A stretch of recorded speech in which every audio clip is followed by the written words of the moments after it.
आपण हनुमान दादाच्या आईला अंजना माता म्हणून ओळखतो, पण त्यांचा वानर रूपात जन्म कसा झाला हे बघूया।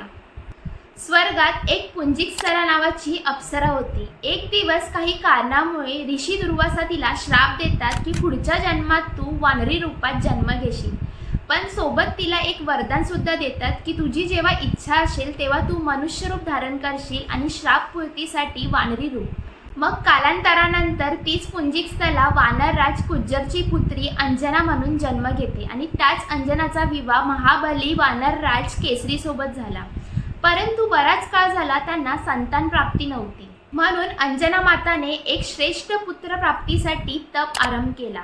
तेव्हा महादेवानी प्रसन्न होऊन वरदान दिलं की माझा 11वा रुद्र अंश तुझा पुत्र होईल आणि तुझ्या याच तपस्याचं फळ वेळ आल्यावर तुला वायुदेव प्रसादाच्या रूपात देतील, त्याच्यापासून तुला पुत्र प्राप्ती होईल।